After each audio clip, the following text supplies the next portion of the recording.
Okay, so you join me today. I'm in a underground car park and I've picked up the new Buick Velite 6, which is the Chevrolet Volt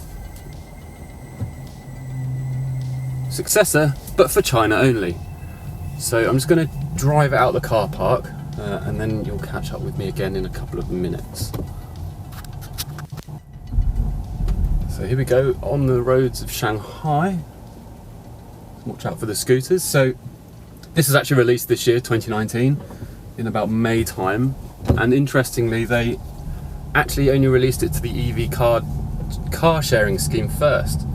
So I think it was around 5,000 were actually released on this scheme first before they released it to the public. Now, I don't think it's been a massive sales success, and I can explain more about that in a minute. Let me just get my bearings as we head down the road.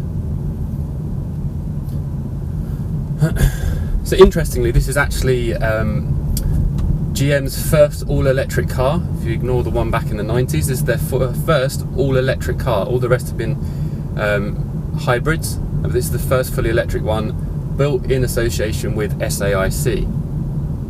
So I'd say this car is responsive, but not quick. I put my foot down just now, and it does have some go, but I would not say it's fast at all. It's not meant to be fast. It's your city run around. Almost your upgraded city appliance, your upgraded white good. It gets you from A to B with no fuss. I would say the looks of this car, I'm quite a big fan. It's got the LED headlights at the back, quite sharp, smooth lines around the sides. I would say the back part is a little bit awkward. The back rear quarter, where the windows come in, it's not really a estate, it's not really a mini SUV, I don't know really what it is, it's not a hatchback, it's just a little bit odd. So I have to say, in terms of equipment levels, this is actually really smart. So obviously this is a GM product, it's a Buick, but everything in here is very good quality. I suppose it's what you expect from GM now. You know, good quality plastics, good quality fill. The screen down here is super clear. It gives me the GPS on here as well. I've got a really smart GPS screen over here, but not too big. So I'm just directing myself to where we're parking the car next. And it's 7 o'clock on a Saturday morning, and the roads are quite busy already. So we keep going straight. Now, I would have to say the biggest letdown of this car is probably range and power. So the electric motors have 114 horsepower, not a lot, and a range of around 301 kilometers, which is not much at all. In fact, I think this is only really suited to city driving. So this is only sold in China, and I think the justification for that was that because of its low power, it's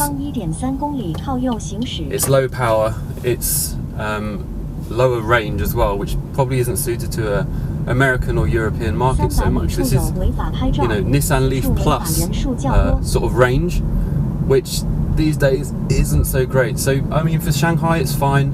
For your $25,000 after subsidies, you know, it's a fine city run-around car. You get it around back and forth to work when you're chugging slowly in traffic like I am now at 40 kilometers an hour.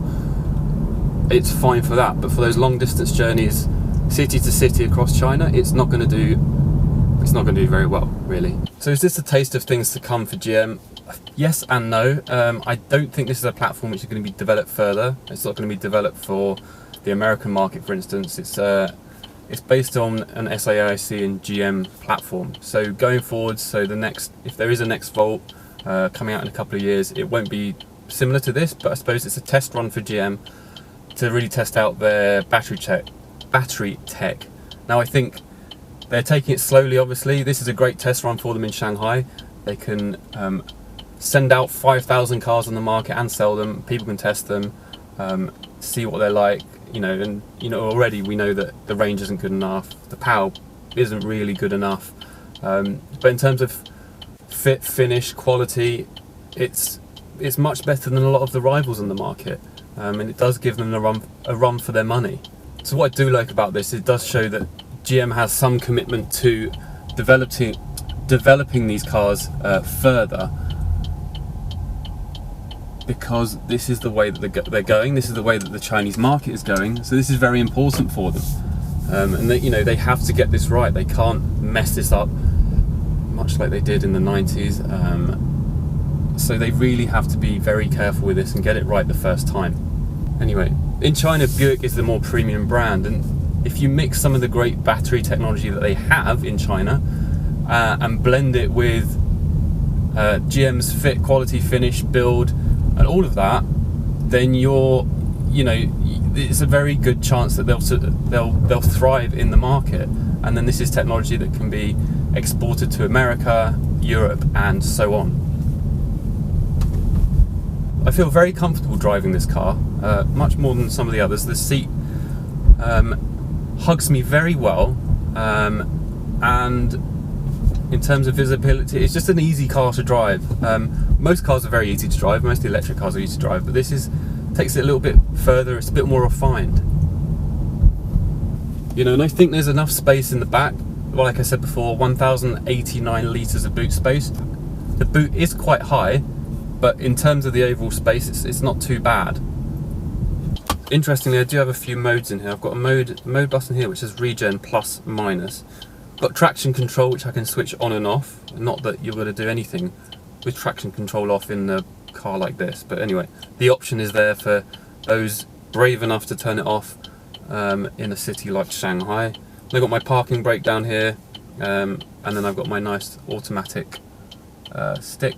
Ambulance coming past.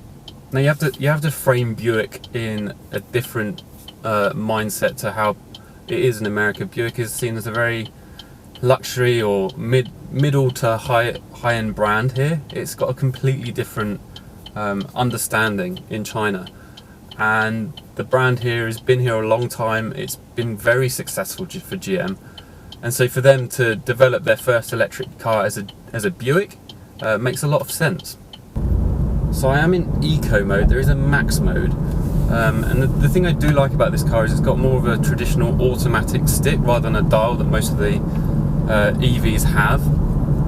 So that's got a good feeling to it. It's pretty solidly built, and it clunks nicely into place. So we're going to go on the other expressway now. This is fun. Driving in Shanghai, not the most fun activity. So I would say, even though this is all quite nicely built, this dash is quite confusing. A lot of things going on here. I've got my speed, I've got my GPS here and here. I've got some warning signs about something or other. I've got my battery. Let's head onto the expressway. So this is a little bit too much for me. I mean, dynamically, it's nothing to write home about. It's your standard electric car. You step on the pedal, it goes and it turns. It's really not that exciting to drive, but it's a city run around. I'm not expecting any more from it than just driving around the city at 40 kilometers an hour or being sat in traffic. Height of the car is quite good. I've got great visibility all round, even through the back with the funny pillars. If we look at the boot here, nice little handle under here, and there. So as you can see, the boot is quite high, but it goes a long way back, and these seats do fold back as well. But as you can see, the height in here is not that much, because these small rear quarter back here. So okay, but what is under here? Oh, someone's shoes under here. That's a bit weird.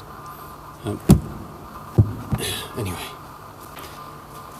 and a lot lighter than the Hantang. If we go in here, I think you're going to see my screen. So quite an advanced looking screen, as I said before, but I think it's a little bit too busy. There's a lot going on here. I've got my radio here, don't need that. 77 kilometers left, how many kilometers I've done. This shows me how much power I'm using, the lights. There's very busy, because over here I've got another screen showing me more information about my radio, my navigation, my phone, my MP3s.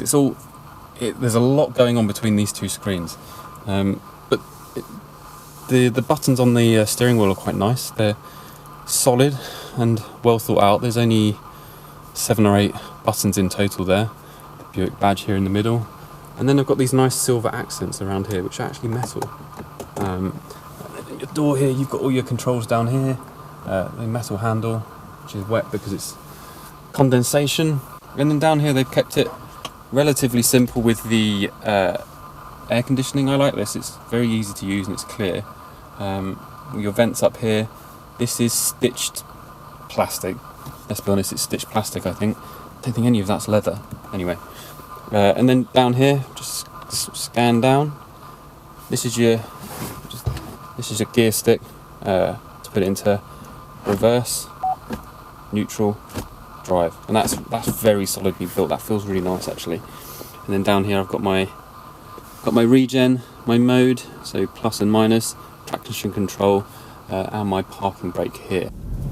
Okay, so I hope you've enjoyed learning more about the Buick Velite 6, and I hope you tune in again in a couple of weeks for hopefully another video on Chinese cars or Chinese electric cars. Thank you, bye.